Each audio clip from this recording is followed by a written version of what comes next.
नमस्कार दोस्तों, स्वागत है आप सबका म्यूचुअल फंड डिस्ट्रीब्यूटर के चैप्टर 8 पे, जिसकी है सीरीज 5A। और आप ये जो वीडियो देख रहे हो, ये एक सीरीज का पार्ट है जहां पर हम चैप्टर नंबर 1 से लेके चैप्टर नंबर 7 तक के वीडियो बना चुके हैं, जहां पर मैं 10 क्वेश्चन, एक एक चैप्टर से 10-10 क्वेश्चन आपको सॉल्व करके बता रहा हूं, ताकि आपको एक आइडिया लग सके कि किस तरीके के क्वेश्चन आते हैं और उन्हें किस तरीके से आंसर करना चाहिए। तो अगर आप इस चैनल पे नए आए हैं तो प्लीज इस चैनल को लाइक और सब्सक्राइब जरूर कीजिए, ताकि आपको सारे नोटिफिकेशन मिलते रहे आपके इनबॉक्स पर। और अगर आप इक्विटी डेरिवेटिव्स का एग्जामिनेशन देने में भी इंटरेस्टेड है, तो हमने वो सीरीज ऑलरेडी कंप्लीट कर चुकी है, जहां पर हमने चैप्टर नंबर 1 से लेके चैप्टर नंबर 10 उसके कंप्लीट चैप्टर्स को सॉल्व किया है। तो वो वीडियो भी आप देख सकते हो। चलिए स्टार्ट करते हैं हमारा आज का वीडियो, जहां पर हम बात करेंगे चैप्टर नंबर 8, जो कि है टैक्सेशन के बारे में। तो पहला question, question number 1, what is the tax applicable on the income earned by mutual fund scheme. यहां पर इन्वेस्टर की बात नहीं कर रहा है, यहां पर बात कर रहा है म्यूचुअल फंड स्कीम की। ये इंपॉर्टेंट है। तो it is a option number A, it is a function of the type of income, since dividend, short term capital gain, long term capital gain, etc., etc. Income earned by a mutual fund is exempt from tax. Option number C, option number C, 10% plus surcharge, or option number D, it is a function of the marginal rate of tax applicable. तो सही answer होगा question option number B, यानी कि income earned by mutual fund is exempt from tax. इसका क्या मतलब हुआ, तो ध्यान रखिए। अभी क्या होता है कि अगर हम इसे इस तरीके से टैक्स करना स्टार्ट कर दें, यहां पर देखिए, अगर मैं म्यूचुअल फंड ने आपके लिए बाय और सेल किया, ठीक है, अब अगर इस पे टैक्स लग जाए और उसके बाद जो आपको गेन हो उस पे भी टैक्स लग जाए, तो क्या ये डबल टैक्सेशन नहीं हुआ? राइट, डबल टैक्सेशन हो जाएगा। तो इसको ध्यान पे रखते हुए क्या किया जाता है कि जो म्यूचुअल फंड ट्रस्ट होती है, उसे एग्जेम्प्ट किया गया है इनकम टैक्स एक्ट में। उनको कोई टैक्स नहीं देना है जो परचेज और सेल होगा। इसके बाद कैपिटल गेन नहीं देना है, और ये गेन पास ऑन कर दिया जाएगा इन्वेस्टर को, और इन्वेस्टर को क्या करना पड़ेगा, उसके ऊपर में उसे टैक्स देना पड़ेगा। तो इसमें आप कंफ्यूज मत होइएगा कि भाई लॉन्ग टर्म शॉर्ट टर्म तो हमको लगता ही है, ये क्या बात होगी। इसके बाद में हम आते हैं क्वेश्चन नंबर 2 पर। क्वेश्चन नंबर 2 कहता है, redemption from which of the following mutual fund scheme would attract STT for an investor. यानी ऐसी कौन सी स्कीम है जिसमें एसटीटी लगेगा। तो जो एसटीटी लगता है वो शेयर्स में लगता है। बाकी तीन ऑप्शन जो आप देख रहे हो, government securities fund, liquid fund, overnight fund, ये सारे के सारे शेयर्स नहीं है।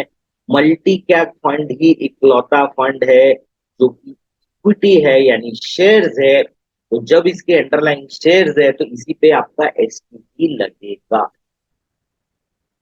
तो चलिए अब आते हैं क्वेश्चन नंबर 3 पर। क्वेश्चन नंबर 3 है, the income tax act allows setting of short term capital loss against long term capital gains. Is it true और फॉल्स? इसका मतलब क्या है, जो आपका शॉर्ट टर्म लॉस हुआ है, कैपिटल लॉस, क्या उसे आप लॉन्ग टर्म लॉस गेन से एडजस्ट कर सकते हो? जी हाँ, आप एडजस्ट कर सकते हो, इसलिए इसका आंसर ट्रू है।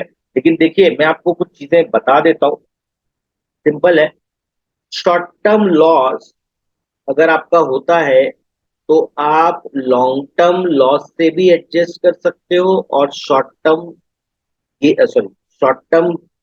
लॉन्ग टर्म गेन से भी एडजस्ट कर सकते हो, और आप शॉर्ट टर्म गेन से भी एडजस्ट कर सकते हो।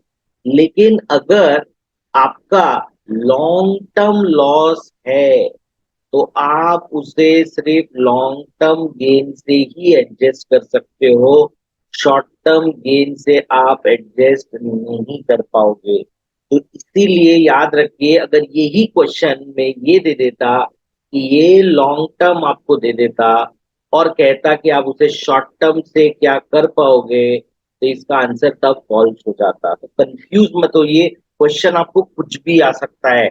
मेरी कोशिश ये है आपको ये बताने की किस तरीके से क्वेश्चन फ्रेम होगा। देखिए, बुक तो बहुत बड़ी होती है, बुक को आप बहुत बार भी पढ़ सकते हो, ऐसी कोई बात नहीं है। लेकिन कहने का मजा मतलब ये है कि अगर आपको क्वेश्चन के आइडिया समझ में आ जाए तो क्वेश्चन कोई भी आप उसे आंसर कर पाओ। Question number 4, in case of capital gain from mutual fund investment, tax deduction at source is applicable for. यानी अगर कभी भी आपको कैपिटल गेन होता है तो एज ऑफ नाउ लॉ क्या कहता है, लॉ ये कहता है कि आपको करना क्या है, आपको गेन ले लेना है और जब आप अपना आईटीआर फाइल करोगे तब आपको उस गेन को बताना पड़ेगा कि ये मेरा गेन हुआ है और उस पर आपको टैक्स देना है। लेकिन एनआरआईज के केस में क्या होता है, उनका जो भी कैपिटल गेन वगैरह होगा वो एट सोर्स कट जाता है। एक इंपॉर्टेंट चीज है, as a mutual fund distributor आपको पता होना चाहिए। Question number 5, in case of non equity oriented fund यानी कि debt fund, the rate of long term capital gain is. अब देखिए यहां पर आपको आंसर दे रहा है 20% विथ इंडेक्सेशन। लेकिन यहां पर कंफ्यूजन हो सकता है, आप इसे बहुत सारे कमेंट बॉक्स पर लिखकर ये मुझे बताएंगे कि अभी अभी मार्च के लास्ट वीक में एक नोटिफिकेशन आया है जहां पर ये कहा गया है कि डेट का लॉन्ग टर्म टैक्सेशन हटा दिया गया है। अब कुछ भी लॉन्ग टर्म नहीं है। डेट फंड्स को आप कभी भी सेल करो, वो आपकी इनकम में ऐड हो जाएगा। आपकी जो इनकम का टैक्स स्लैब होगा आपको उस पर टैक्स देना है। लेकिन ये जो मैं वीडियो बना रहा हूं ये करंट सिलेबस के हिसाब से है, और जो करंट सिलेबस जब चेंज होगा तो इसका क्वेश्चन भी चेंज हो जाएगा और इसका आंसर भी चेंज हो जाएगा। नॉर्मली जब रियल लाइफ में कोई चेंजेस आ चुके होते हैं, सिलेबस में चेंज नहीं आता, तो नॉर्मली जब एग्जामिनेशन होता है तो उस क्वेश्चन को उन लोग अवॉइड करते हैं देना। लेकिन अगर वो दे देता है तो आपके पास में और कोई उपाय नहीं है, आपको आज की डेट में 20% विद इंडेक्सेशन लिखना पड़ेगा। लेकिन हाथ जोड़ के कह रहा हूं, बार बार कह रहा हूं, रियल लाइफ में ये ऑलरेडी चेंज हो चुका है। From 1 April it has been applicable. तो इस चीज को आपको ध्यान में रखना। अब आप देखिए question number 6, when an investor sells units of an equity fund, अगर वो इक्विटी फंड को सेल करते हैं स्टॉक एक्सचेंज पे या रीपरचेज करना चाहते हैं फंड को, उनको क्या इनकर करना पड़ेगा, तो उनको इनकर करना पड़ेगा एसटीटी, जो कि होता है सिक्योरिटीज ट्रांजैक्शन टैक्स। अब सेम क्वेश्चन जो आपने पहले किया था वो थोड़ा सा घुमा के दिया है, a short term capital loss can be set of against. तो मैंने आपको क्लियरली बताया था पहले भी कि वो शॉर्ट टर्म कैपिटल गेन से भी एडजस्ट हो सकता है, वो लॉन्ग टर्म कैपिटल गेन से भी एडजस्ट हो सकता है। तो इसका आंसर होगा both A and B. Question number 8 पर आते हैं, dividend income from mutual fund used to be tax free. तो पहले क्या होता था, जब भी आपको डिविडेंड इनकम होती थी तो उसपे म्यूचुअल फंड हाउस क्या करता था, एक स्लैब रेट पे डिविडेंड पे टैक्स देता था। अब गवर्नमेंट ने ये बोला कि ये इनकम तो एक इंडिविजुअल की है, तो इसे आप एज इट इज इंडिविजुअल को दे दीजिए। अब इंडिविजुअल के हाथ में जैसे ही आ जाएगी तो वो उस इंडिविजुअल का जो भी टैक्स स्लैब आता होगा 10%, 20%, 30%, उस टैक्स स्लैब के हिसाब से उसके इनकम टैक्स पे करना पड़ेगा। तो यहाँ पे होगा आपका आंसर ऑप्शन नंबर ए।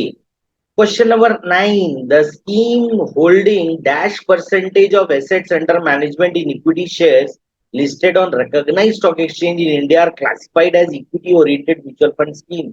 देखिए कॉन्सेप्ट को आप समझ लीजिए, अगर कोई भी म्यूचुअल फंड हाउस इक्विटी और डेट का कॉम्पोजिशन रखता है तो उसे 65% एक जगह रखना पड़ेगा मिनिमम।